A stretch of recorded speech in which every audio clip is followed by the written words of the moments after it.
Mic number 3 से। नमस्कार, मेरा नाम हरिपद विश्वास, मैं बंगाल मालदा गाजोल से आया हूँ। मैं एक रिटायर फौजी हूँ और अभी मैं प्राइमरी टीचर हूँ। हम कहीं भी देखते हैं कोई भी धर्म में बेगुनाहों को कोई कातिल करना, जुल्म करना, ये नहीं लिखा। लेकिन हम देखते हैं दुनिया में कहीं भी मुस्लिम हो या हिंदू हो, बेगुनाहों के ऊपर जुल्म करते हैं। वो धर्म के प्रचार पर, जहाँ पर देखिए मुसलमान ज्यादा है तो हिंदू के ऊपर, और हिंदू जहाँ ज्यादा है तो मुसलमान के ऊपर। तो धर्म क्या है, और ईश्वर ने, अल्लाह ने क्यों नहीं एक धर्म किया और एक धर्म का नहीं किया? ये मेरा क्वेश्चन है। भाई साहब का बहुत अच्छा सवाल है। भाई साहब का सवाल है कि धर्म के नाम पे कत्ल हो रहा है। जब मुसलमान मेजॉरिटी में तो हिंदू कत्ल होता है, जहाँ हिंदू मेजॉरिटी में तो मुसलमान के ऊपर कत्ल होता है। ऐसा क्यों? खुदा ने एक धर्म क्यों नहीं बनाया? बहुत अच्छा सवाल है। कुरान में लिखा है सूरह अल इमरान में, सूरा नंबर 3 आयत नंबर 19 में, इन्ना दीन इंदल्लाहिल इस्लाम, अल्लाह सुब्हाना व तआला के नजदीक एक ही दीन सही है और वो दीन है इस्लाम। अमन हासिल करना अल्लाह सुब्हाना व तआला के अहकामात के मुताबिक। अल्लाह ने, ईश्वर ने, भगवान ने एक ही धर्म भेजा, लेकिन वक्त गुजरते हुए लोग इसमें तब्दीली लाए। इसीलिए कुरान मजीद में लिखा अल्लाह ने एक ही दीन भेजा, एक ही धर्म भेजा, वो है अमन हासिल करना अल्लाह सुब्हाना व तआला के अहकामात के मुताबिक। इसे कहते हैं इस्लाम। आप चाहे अरबी में बोलो, चाहे इंग्लिश में बोलो, peace acquired by submitting your will to God, that is the only religion. और अल्लाह सुब्हाना व तआला ने हर दौर में पैगंबर भेजे, लेकिन जितने भी पैगंबर आए थे वो सिर्फ अपने वक्त के लिए महदूद थे और अपने लोगों के लिए थे। और जब भी पैगंबर भेजे, जब भी किताब नाजिल हुई, लोगों ने किताब को बदला और उसमें तब्दीली लाए और एक नया मजहब पैदा हो गया, एक नया दीन पैदा हो गया। तो अल्लाह ने एक नई किताब भेजी, नया पैगंबर भेजा, लोगों ने उसके ऊपर अमल किया।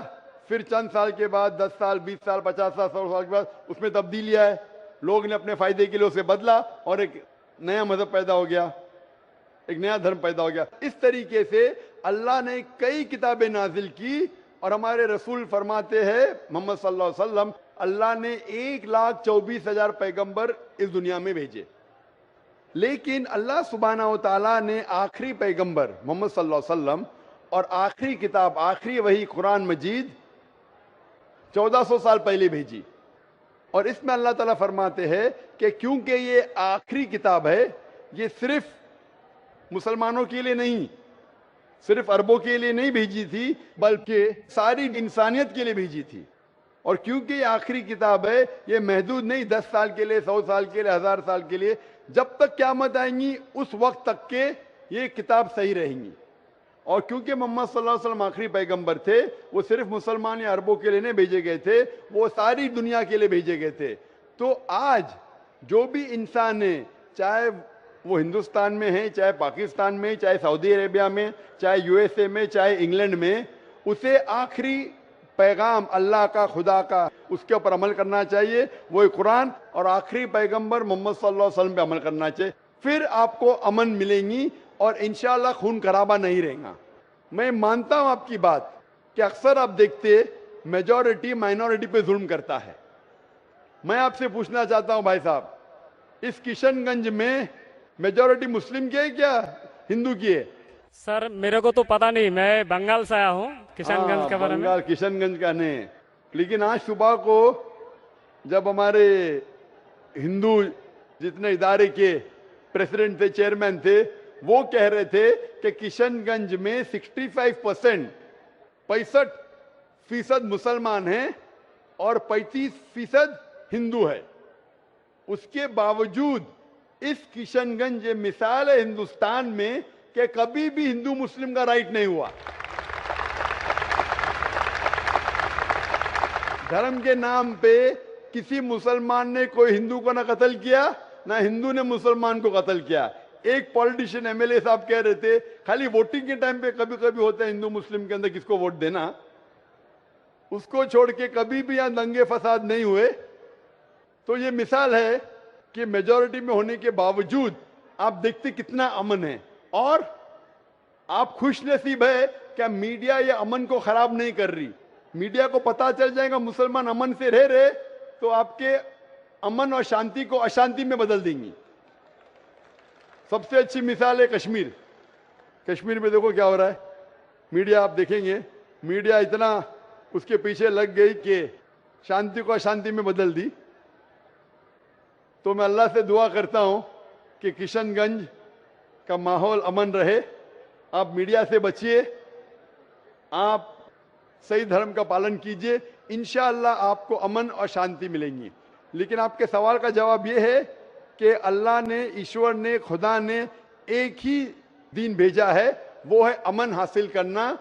ईश्वर, भगवान, अल्लाह के जो भी अहकामात है उसको अमल में लाने के बाद, और हर इंसान अगर ये ढूंढे कि सही ईश्वर कौन है और उसका कहना क्या है, तो इंशाअल्लाह दुनिया में अमन रहेगा। लेकिन कई लोग नहीं चाहते कि दुनिया में अमन रहे, इसीलिए वो देखते हैं इस हमारे हिंदुस्तान में, सारी दुनिया में हिंदुस्तान एक ऐसा मुल्क है जहां सबसे ज्यादा मजहब के नाम पे राइट्स हुए, दंगे फसाद हुए।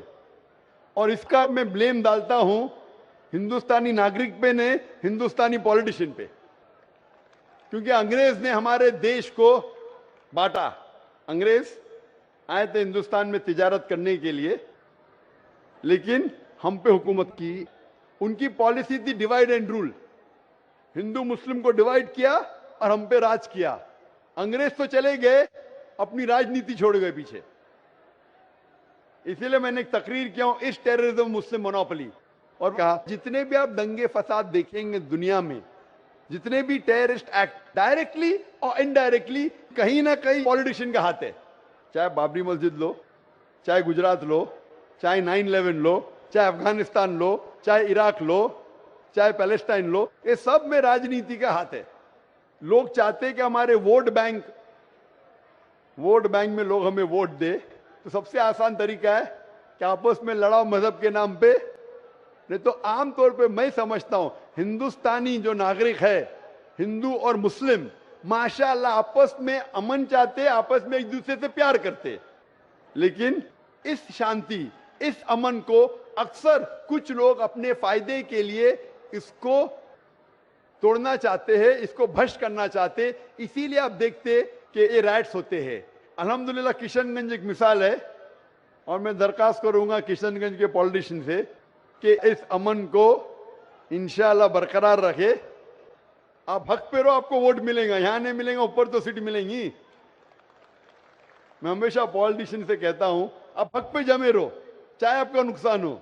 यहां सीट नहीं मिलेंगी, ऊपर तो मिलेंगी। ये सीट तो टेम्परेरी है, ये सीट आपकी दुनिया की टेम्परेरी है। कितने साल जिएंगे आप? 50 साल, 60 साल, 80 साल, कितने साल जिएंगे? ऊपर की तो परमानेंट सीट है ना। ये सीट को छोड़िए, आखिरत की सीट की फिक्र कीजिए। तो इसीलिए जो ईश्वर का पैगाम है, खुदा का पैगाम है, अल्लाह का पैगाम है, हक पे रहिए और हक का साथ दीजिए। चाहे आपको यहाँ सीट मिली का नहीं मिली, आखिरत में तो मिलेंगी और वो हमेशा आपके साथ रहेंगी। Hope that answers the question. सामईन से गुजारिश है कि जो जहां पर हैं वहीं बैठ जाएं।